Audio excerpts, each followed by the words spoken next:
Masyarakat kita tuh dengan mudah memaafkan, menerima, bahkan memberi apresiasi, memberikan tempat orang-orang yang tanda petik itu cacat secara moral. Kalau Pak Jokowi meminta agar para pejabat kita tidak hedon, Ya, ya memang harus mulai dari Pak Jokowi dan keluarganya, ya. gitu ya. Jangan Harusnya sampai, begitu. ya misalnya dari keluarga presiden juga jangan kelihatan hedon gitu ya. Saya tahu bahwa LHKPN kita itu sebetulnya bahasa enaknya adalah macan opo. Seperti itu ya. Verifikasinya itu verifikasi administratif, milis gitu kan, udah selesai. Dan Memang di sini kelihatannya pemerintah tidak serius ya menghandle LHKPN ini kalau begitu. ya, tinggal mau nggak aparat penegak hukum kita menerapkan sistem hukum yang lebih progresif. Kalau ada nilai 1 sampai 10, Ya. nilainya polisi berapa? Menurut Abang? Sekarang Jujur deh Pak, rasanya akan maju lagi jadi Esko nggak setelah Pak Elben? Berbicara dengan kereta rel listrik yang sebelumnya anjlok di kawasan Kampung.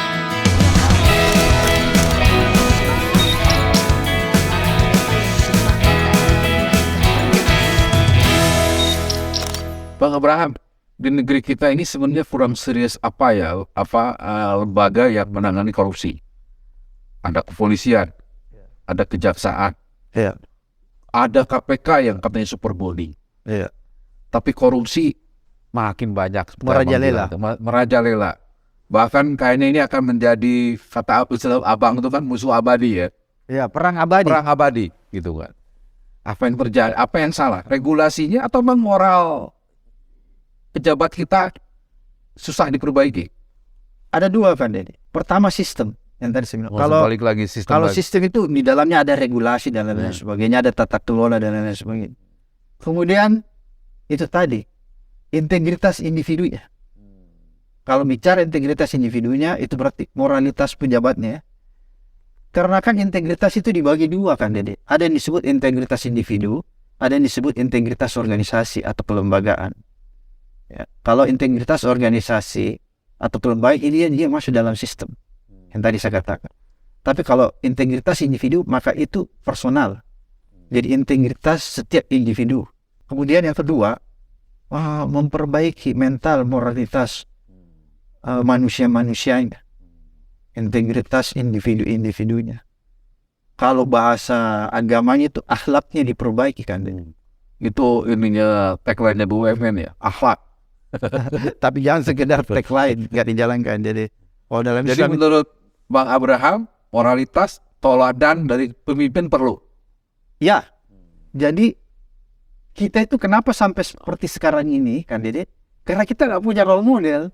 Dari Kan harus atas ada. mulai dari presiden sampai bawah ya. Ya, maksud saya di setiap komunitas, di setiap kelembagaan dan lain-lain semua di sektor itu harus ada yang jadi role model, harus ada yang menjadi teladan sehingga orang mengikuti itu, kan gitu. Ini kan kita kehilangan itu kan, Dede. Kehilangan keteladanan, sehingga ya itu tadi masyarakat kita tuh cenderung permisif sekarang, kan, Betul. Dede? Ya, karena dia cenderung permisif, makanya kalau orang cenderung permisif, kejahatan korupsi bisa merajalela karena orang sudah permisif kan dengan korupsi. Kita seolah-olah sudah membenarkan korupsi itu, menganggap hal itu yang lumrah, hal itu hal yang biasa, nggak ada masalah. Kan begitu di masyarakat kita. Satu. Kemudian kedua, masyarakat kita sedang mengalami disorientasi.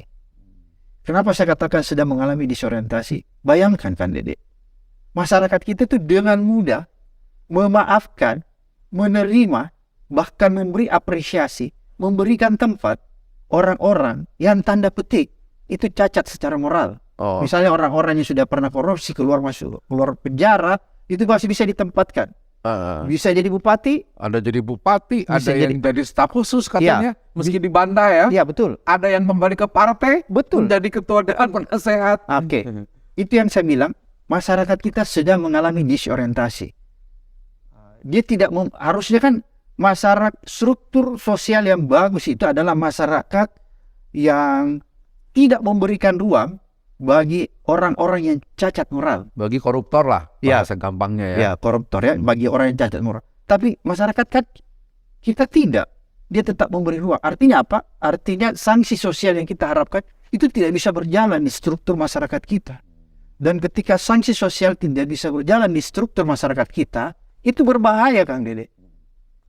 Maka akan melahirkan permisi, maka akan melahirkan disorientasi, toleransi terhadap amoralitas. Dan kita butuh keteladanan ya. Iya. Ibaratnya kalau Pak Jokowi meminta agar para pejabat kita tidak hedon, Iya. ya memang harus mulai dari Pak Jokowi dan keluarganya, Iya. gitu ya. Harus Jangan sampai, begitu. ya misalnya dari keluarga presiden juga jangan kelihatan hedon gitu Iya. ya, karena itu akan jadi ini. Termasuk juga sampai tadi kemarin misalnya sempat ribut soal Ibu Sri Mulyani misalnya kan, yang minta pejabatnya tidak hedon, tapi ada yang kritik beliau juga punya motor besar lah dan sebagainya, kemudian beliau melarang gitu kan. Jadi yang begini-begini ini kelihatannya kecil tapi akan sensitif ke bawah gitu ya. Kenapa sensitif? Kan Dede, kan begini.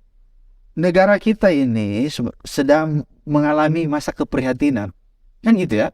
Sedang tidak baik-baik saja kalau kita lihat dari struktur sosialnya, masih banyak orang yang susah makan, angka pengangguran masih tinggi. Jadi masih ada orang yang hidup dalam keprihatinan. Tapi di sisi lain, ada orang yang hidup berlebih-lebihan yang tadi mau pamer flexing harta kekayaan. Dan gobloknya tuh flexing gitu ya. Hedon ya. Memamerkan ini kelihatan sama banyak orang gitu bahwa dia keluarga kaya, padahal duitnya ya itu belum tentu dari hasil yang halal gitu kan. Mungkin kan Dede, kalau flexing itu dilakukan oleh orang-orang yang bukan aparatur sipil negara, dia seorang swasta atau dia seorang pengusaha, mungkin itu tidak jadi persoalan. Dan saya tidak pernah melihat loh para orang kaya Indonesia yang status besar itu, ya kaya keluarganya tidak pernah flexing kan. Ya gitu. Pejabat kita banyak keluarganya yang melakukan itu gitu. Itu yang jadi problem karena aparatur sipil negara kan yang melakukan flexing. Dan lihat aja kan Dede, kan kita bisa lihat tuh konglomerat besar kayak Mark, Elon Musk, Jack Ma, coba lihat bajunya kan biasa aja, baju kaos, jeans, kan gitu. Iya makanya itulah yang bahasa tadi goblok ya, karena ya itulah gitu kan, orang perkaya itu tidak seperti itu. Ini pejabat yang harus malah menjadi teladan, malah melakukan itu dia dan keluarganya gitu. Oke, itu tadi ada kesalahan di struktur masyarakat kita sedang mengalami disorientasi. Kenapa orang melakukan itu? Karena masyarakat kita itu mengalami disorientasi. Disorientasinya apa? Paradigmanya itu berubah, kan Dede. Paradigma masyarakat kita itu menganggap orang yang berhasil itu adalah orang yang berhasil dari segi keberhasilan finansial. Itu yang dihargai. Walaupun pada saat yang bersamaan masyarakat kita tahu bahwa orang yang berhasil dari segi finansial ini adalah orang yang berhasil finansialnya tapi moralnya cacat, dia tetap memberikan tempat. Sehingga orang selalu berburu-buru menampilkan kekayaan karena dia pikir dengan menampilkan kekayaan dia bisa eksis di tengah-tengah masyarakat.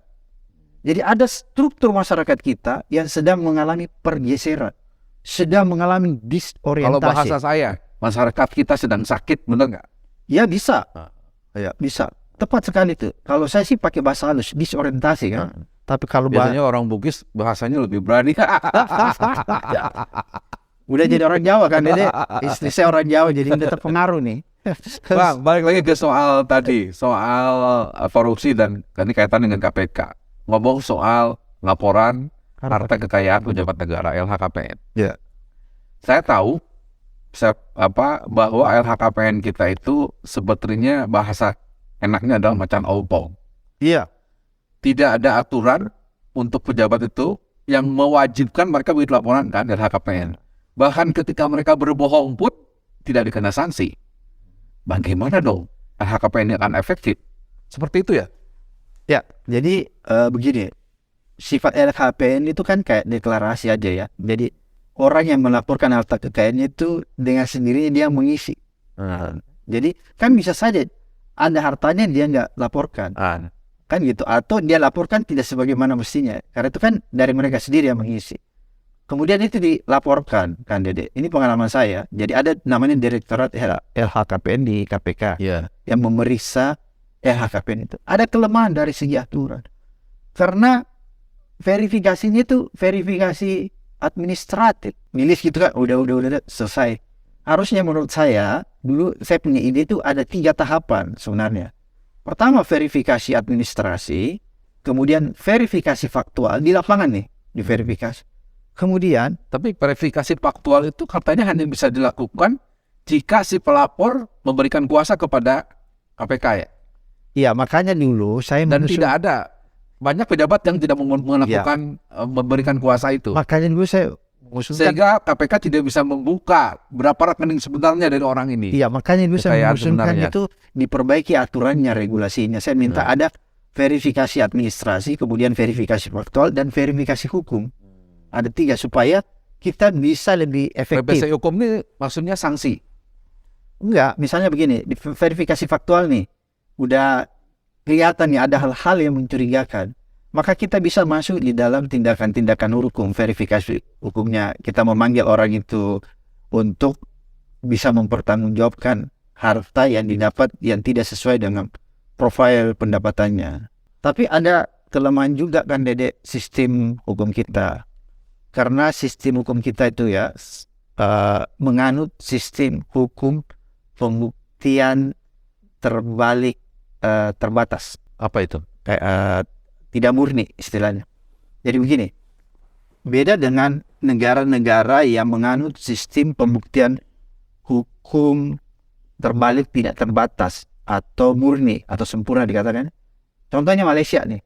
Di Malaysia kalau misalnya seseorang aparatur sipil negara melaporkan harta kekayaannya ke lembaga anti korupsi di sana ke LHKPN-nya, maka petugas di sana akan memeriksa. Ketika dia memeriksa kan Dede, terus didapatkan harta ini profilnya tidak sesuai dengan profil pendapatan yang bersangkutan, tidak wajar, maka yang bersangkutan langsung dipanggil di kantor anti corruption MICC Malaysia, diperiksa langsung. Dan jika ternyata dia berbohong, Bukan berbohong. Ketika dalam pemeriksaan dia tidak bisa makanya dia yang diminta. Kalau pembuktian terbalik tidak terbatas, murni, sempurna istilahnya, maka orang yang bersangkutan diminta oleh hukum untuk membuktikan. Bukan hukum yang harus membuktikan bahwa Ya, ya. Jadi yang bersangkutan diminta. Ini ditanya, you buktikan ini harta yang tidak wajar. Coba Anda buktikan bahwa ini legal atau sah. Kalau Anda tidak bisa membuktikan, maka pada saat itu Anda dinyatakan tersangka. Itu sistem pembuktian terbalik. dan ini tidak terjadi pada sistem pelaporan LHKPN kita. Iya, karena pertama itu ada Dan itu terjadi sejak zaman Anda dan sampai sekarang tidak ada Iya. perubahan. Iya. Memang di sini kelihatannya pemerintah tidak serius ya menghandle LHKPN ini kalau begitu. Iya, salah satunya juga ada undang-undang yang bisa bertalian dengan ini. Namanya undang-undang aset recovery, pengembalian aset. Iya. Itu juga sampai saat ini itu tidak pernah disahkan. Padahal itu berkorelasi terhadap laporan harta kekayaan plus berkorelasi terhadap tindak pidana pencucian uang. Kan begitu. Sehingga benarlah kalau tadi saya mengatakan LHKPN itu macam ompong. Ya benar Betul, sekali betul. kan Dede. Jadi Terus dan ini Bang, saya ingin nanya, seberapa yakin Anda dengan laporan LHKPN itu dari para pejabat? Ada yang bilang pejabat kita itu paling-paling melaporkan kekayaannya itu hanya paling banyak itu 1/3 atau 1/4. Bahkan itu hanya 10% dari harta yang dimiliki sebenarnya. bisa jadi, dan fenomena itu menurut saya terjadi mengaburkan, menyamarkan. Ada istilah itu kalau dalam undang-undang pencucian uang, mengaburkan, menyamarkan harta mereka.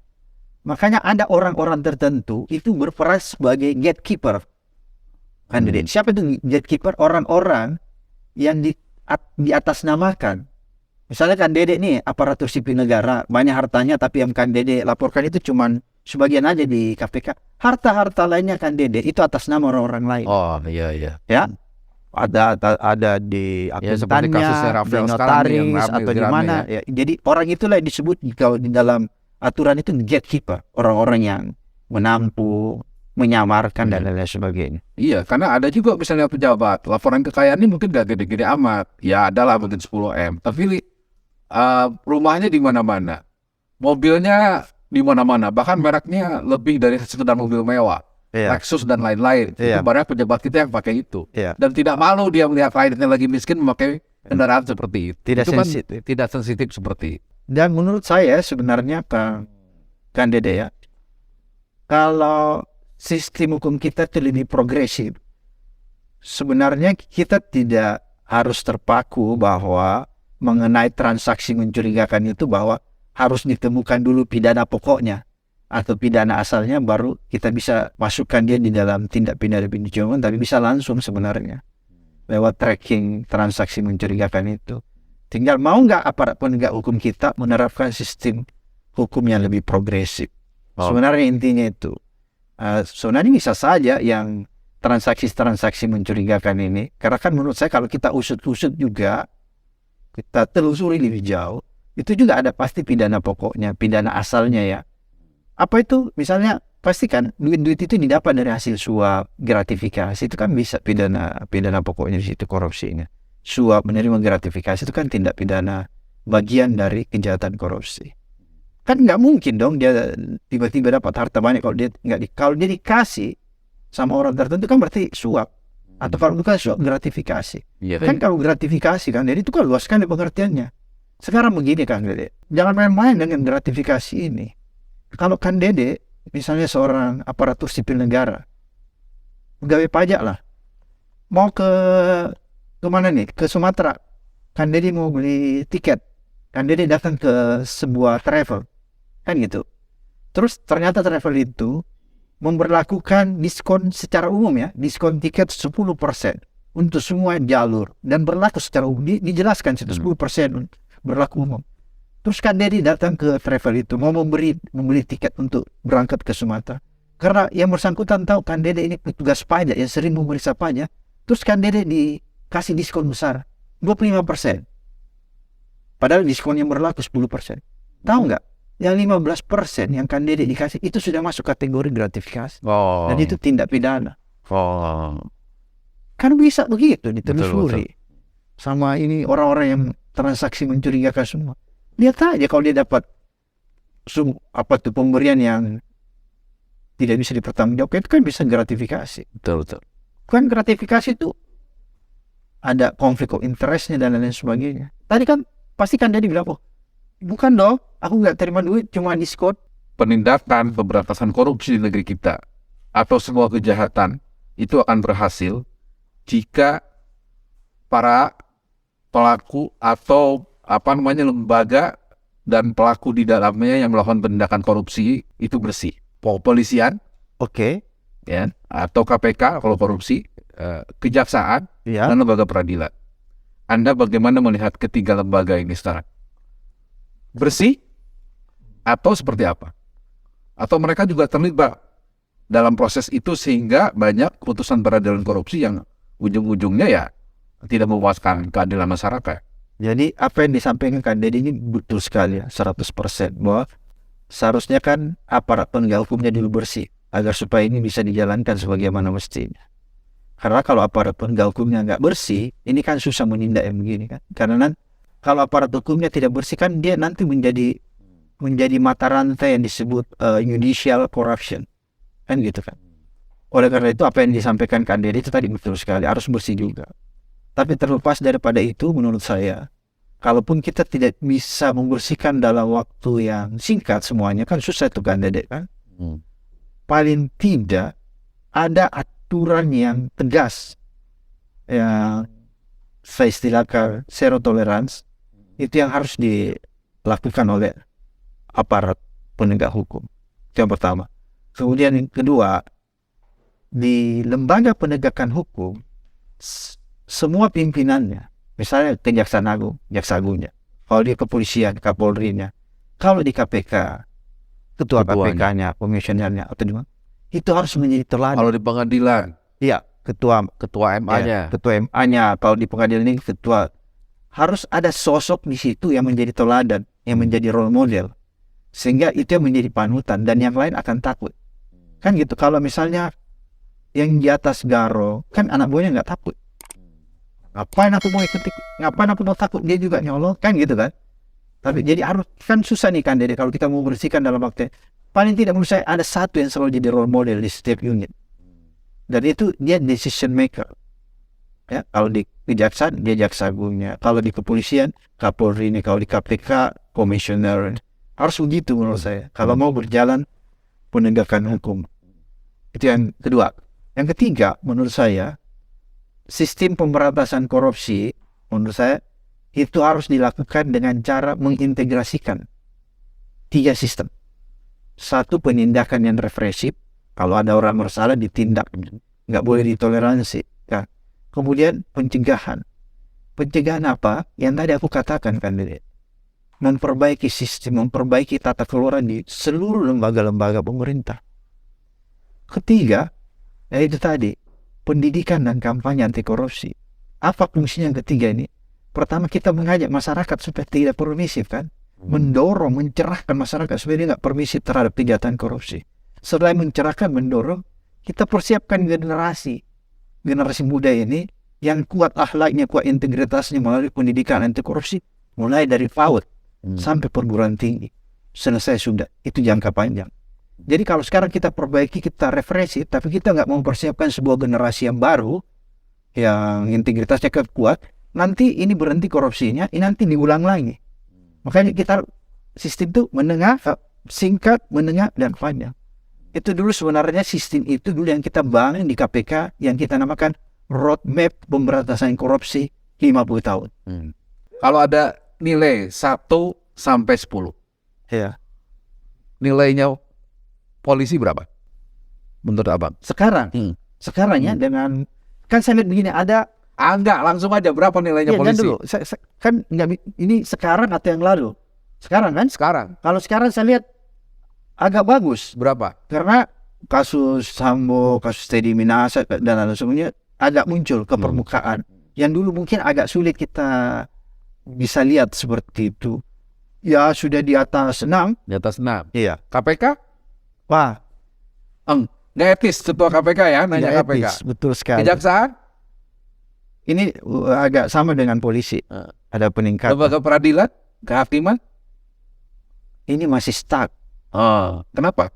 Jadi kita jangan lihat per kasus saja dia bagus ya, misalnya kasus Sudah Sambo. tidak ada lagi sosok Artijo Alkosar di situ masalahnya. Kan begini kan, jadi kita tidak boleh terpaku dengan sosok. Harus kita membangun sistem di peradilan kita itu menjadi bersih. Karena kalau kita terpaku pada sosok, maka yang terjadi seperti sekarang ini, Artijo meninggal bisa berantakan. Jadi harus ada sistem yang harus dibangun supaya peradilan itu bersih, peradilan itu fair. Bagaimana caranya? Tata kelolanya diperbaiki, code of conduct-nya dibuat. Misalnya begini, harus dibuat code of conduct hakim yang betul-betul yang dia akan sulit melakukan pelanggaran.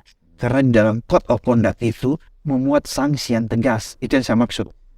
Kalau kita ingin memperbaiki tata kelola. Misalnya, di KPK itu jelas-jelas itu di code of conduct yang lalu, pegawai insan KPK dilarang main golf, titik.